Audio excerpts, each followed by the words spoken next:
Welcome to smart जीकेमा तपाईहरुलाई स्वागत छ। आजको यो भिडियोमा म सेट 3 अर्थात् नेपाल वायु सेवा निगम प्रशासन सेवा चौथो तर्फ खुल्ला प्रतियोगात्मक परीक्षा नमुना पत्रको तेस्रो सेट लिएर उपस्थित भएको छु। मेरो नाम हो मनोहर झा। तपाईहरु सुन्दै हुनुहुन्छ स्मार्ट जीके, नेपालको पहिलो र नम्बर 1 अनलाइन इन्स्टिट्युट, जहाँ हाल विभिन्न लोकसेवा तयारी अन्तर्गतको तयारी कक्षाहरू भइरहेका छन्। तपाई कक्षा लिन चाहनुहुन्छ भने दिएका नम्बरहरुमा सम्पर्क गर्नु होला अथवा smartgkonline.com भिजिट गर्न सक्नुहुनेछ।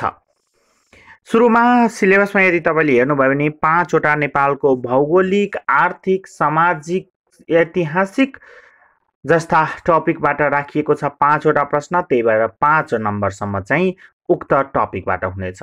पहिलो छ भीमसेन थापाले अंग्रेजहरूको निर्बाध आवागमनमा नियन्त्रण गर्ने उद्देश्यले कहिलेदेखि अंग्रेजहरू नेपाल प्रवेश गर्दा राहदानी लिनुपर्ने व्यवस्था लागू गरेका थिए भन्दा विक्रम सम्वत 1863 देखि।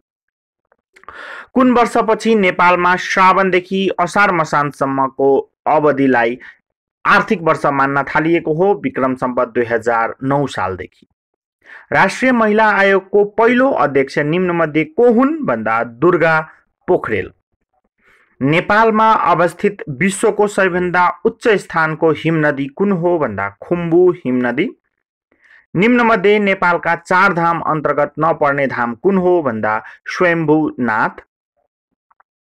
त्यस्तै 6 नम्बरको प्रश्न रहेको छ र 7, 8 तीनवटा प्रश्न अर्थात् 6 मार्क्सको नेपालको संविधानबाट सोध्ने भनेको छ सिलेबसले।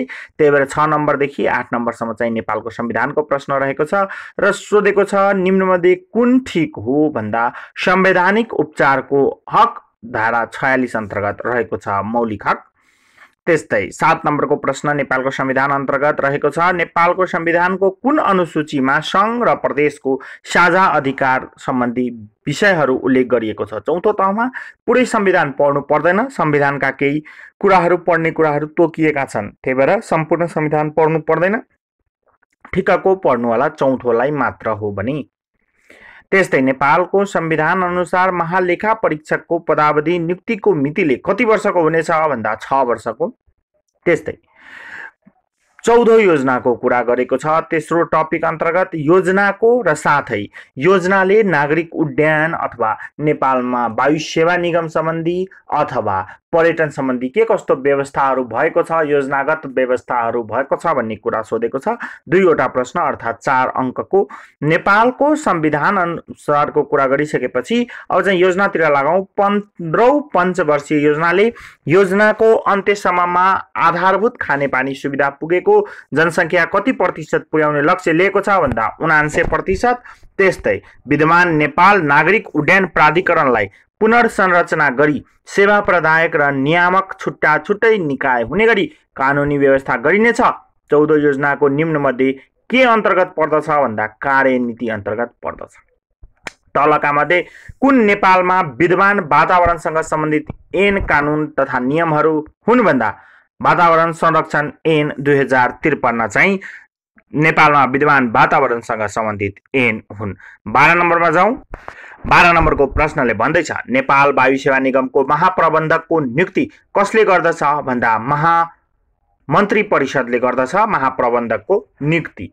यो चाहिँ टपिक भने नेपाल वायु सेवा निगमसँग सम्बन्धित, पर्यटनसँग सम्बन्धित, त्यस्तै संस्कृति पर्यटन तथा नागरिक उड्डयन मन्त्रालयसँग सम्बन्धित अन्तर्गतको प्रश्नबाट रहेको छ। त्यस्तै दोस्रो प्रश्न छ पर्यटन तथा नागरिक उड्डयन मन्त्रालयमा संस्कृतिको कार्य समेत थपी संस्कृति पर्यटन तथा नागरिक उड्डयन मन्त्रालय कहिले नामाकरण गरिएको थियो भन्दा 2057 सालमा। नेपाल नागरिक उड्डयन प्राधिकरणको संगठन संरचनाको व्यवस्थापन समूहमा नेपाल नागरिक उड्डयन प्राधिकरण प्रबन्धक के को हुने व्यवस्था छ भन्दा प्राधिकरणका प्रबन्धक भने सदस्य सचिव हुने व्यवस्था छ। केमा भन्दा नागरिक उड्डयन प्राधिकरण संगठन संरचनाको व्यवस्थापन समूहमा। नेपालको एकमात्र अन्तर्राष्ट्रिय विमानस्थलको ग्राउन्ड ह्यान्डलिङको निम्नमध्ये कसले गर्दै आएको छ भन्दा नेपाल वायु सेवा निगमले गर्दै आएको छ। यसको दोस्रो प्रश्न अन्तर्गत मैले अस्ति क्लासरुममा राखेको थिएँ। गुगल क्लासरुमबाट हाम्रो होमवर्क चेक हुने सिस्टम हुन्छ, त्यस अन्तर्गत पनि ग्राउन्ड ह्यान्डलिङ भन्नाले के बुझिन्छ? धेरैजनाले उक्त उत्तरलाई मिलाउन सक्नु भएको छैन। उक्त उत्तर तपाईँहरूलाई नै महत्त्वपूर्ण हुनेछ। ग्राउन्ड ह्यान्डलिङको विद्यमान समस्या र चुनौतीहरू सम्बन्धी पनि पढ्नु होला। ग्राउन्ड ह्यान्डलिङ भनेको के हो भनेर पनि पढ्नु होला। नेपालको एकमात्र अन्तर्राष्ट्रिय विमानस्थलको ग्राउन्ड ह्यान्डलिङ भने नेपाल वायु सेवा निगमले गर्दै आएको छ। त्यस्तै त्रिभुवन अन्तर्राष्ट्रिय विमानस्थलको राष्ट्रिय कोड के हो भन्दा केटीएम राष्ट्रिय कोड रहेको छ। सन् 1972 को पर्यटन गुरु योजना र प्रशासन सुधार आयोग 2072 को सिफारिस समेतका आधारमा पर्यटन क्षेत्रको योजनाबद्ध विकास तथा प्रवर्धन गर्न केन्द्रीय पर्यटन प्रशासनिक निकायको रूपमा कुन सालमा छुट्टै पर्यटन मन्त्रालयको स्थापना भएको थियो भन्दा विक्रम सम्वत 2034 सालमा। पर्यटन बोर्डका अनुसार सन् 2019 को फेब्रुअरी महिनामा कति पर्यटक नेपाल भ्रमण गरेका छन् भन्दा 1,24,429 र 2020 मा 20 लाखको लक्ष्य लिएको थियो। तर हालसम्म त्यो कुरालाई चाहिँ हामीले अब बन्द गरिसकेका छौँ कोरोना भाइरसले गर्दा। नेपालमा 2076 असार मसान्तसम्ममा कतिवटा 3 तारे होटलहरू छन् भन्दा 33 वटा 3 तारे होटलहरू छन्, जसमध्ये अन्य कुरा गर्नुहुन्छ भने 15 वटा जुन अप्सन दिएको छ 15 वटा 5 तारे, 10 वटा 4 तारे रहेका छन्।